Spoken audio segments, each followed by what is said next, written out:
안녕하세요, 생쇼입니다. 오늘은 프로젝트에서 자주 사용하는 용어, 영문약어에 해당되는 부분들에 대해서 설명을 좀 해드릴까 합니다.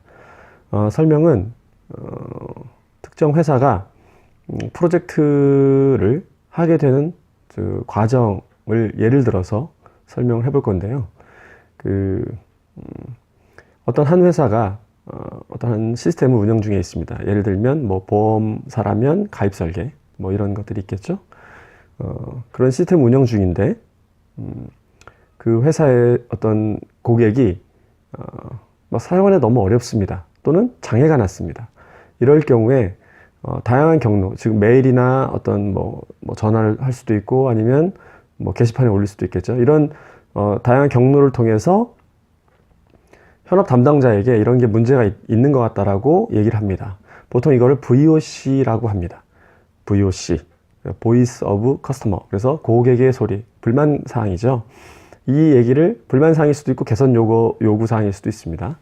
어쨌든 이런 고객의 소리가 현업 담당자에게 전달이 되면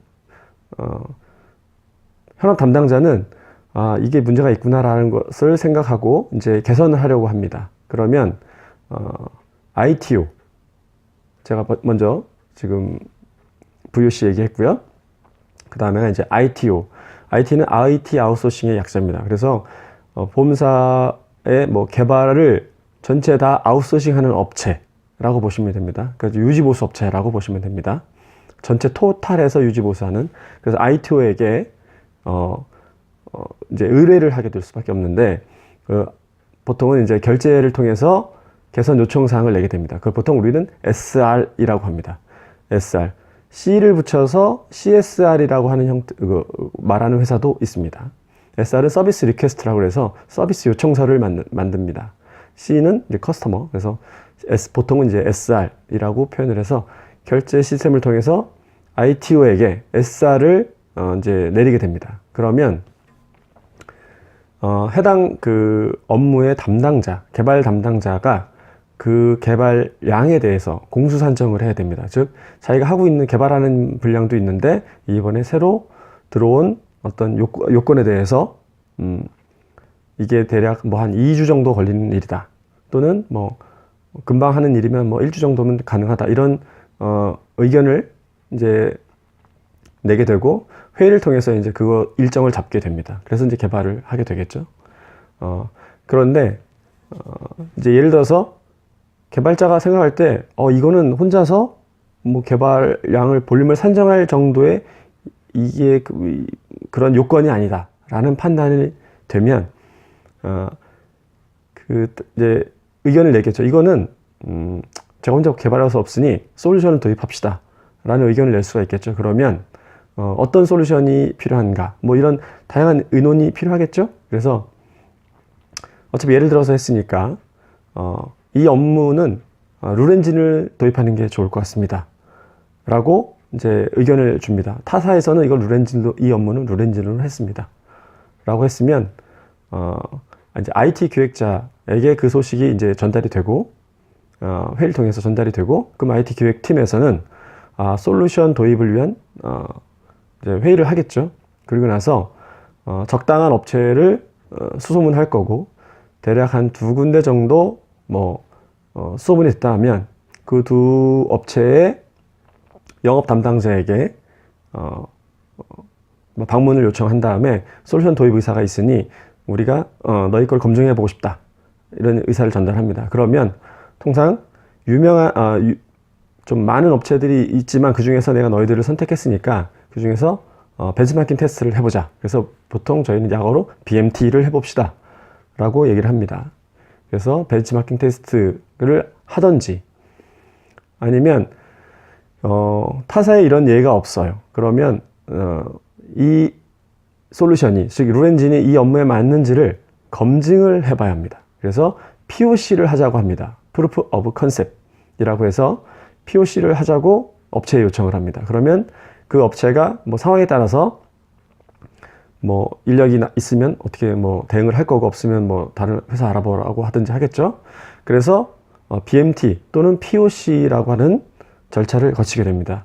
보통 그 절차는 솔루션 업체에서 대략 뭐 1주, 길게는 뭐 2주까지 사람을 투입하거나 솔루션을 납품한 다음에 거기서 특정 과제를 부여받습니다. 그리고 나서 평가를 하게 되겠죠. 진짜 이게 우리 시스템에 맞는지에 대한 평가를 한 다음에 그 평가가 좋게 나오면 이제 솔루션 도입을 이제 잠정 생각을 하게 됩니다. 그러면 이제 IT 기획팀에서는 이거 솔루션 도입하면 좋겠다는 생각을 현업 담당자와 협의를 했습니다. 그러면 이 시스템이 우리 회사의 전체적인 아키텍트에 문제가 없는지를 검증해야 됩니다. 그래서 기술 담당자들을 모두 모아서 이제 협의를 해야 되는데, 그때 이제 오는 담당자들이 보통 TA, 테크니컬 아키텍트, AA, 어플리케이션 아키텍트, SA, 솔루션 아키텍트, 그 다음에 뭐 DA, 데이터 아키텍트, 그 다음 뭐 비즈니스 어시스턴트, 뭐 BA라고 하는데 이런 사람도 같이 이런 역할별 담당자들이 전부 모여서 예를 들면 뭐 우리는 C 시스템으로 되어 있는데 뭐 룰엔진은 자바 기반이다. 그러면 별도의 서버를 가야 되는지, 그래서 통신 방법은 뭐고, 뭐 그 솔루션이 뭐 로드 밸런싱이 되는 건지, 뭐 이런 다양한 협의를 거치게 되고, 그 협의에 따라서 문제가 없겠다, 도입을 해도 문제가 없겠다고 판단이 되면 이제 계약서를 쓰기 위한 작업으로 들어가겠죠.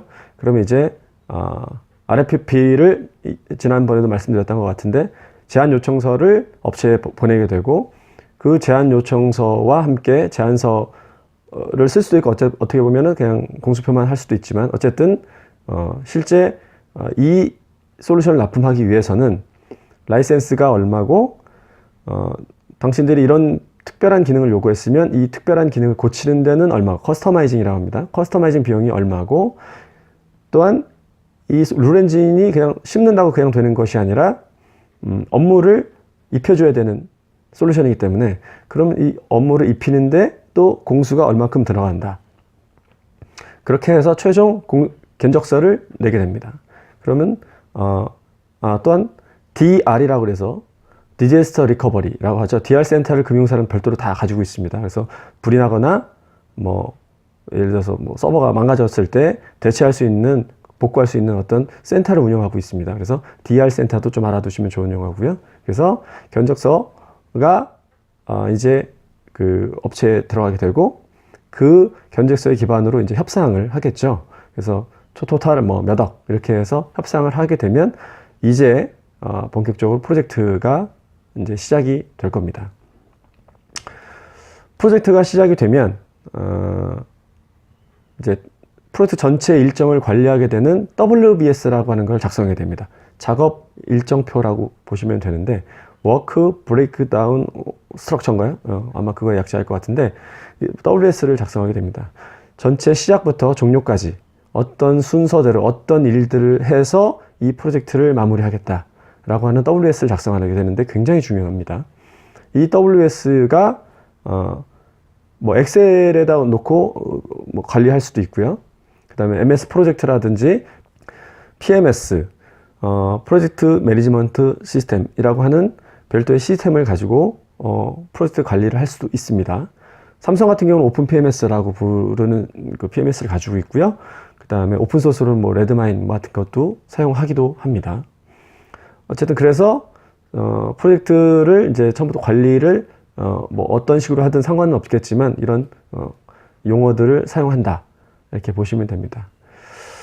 지금까지 말씀드린 거는 이제 프로젝트 시작에서부터 프로젝트 도입되기 이전부터 이제 프로젝트 시작하는 시점까지의 주로 사용하는 용어들을 말씀을 드렸고요.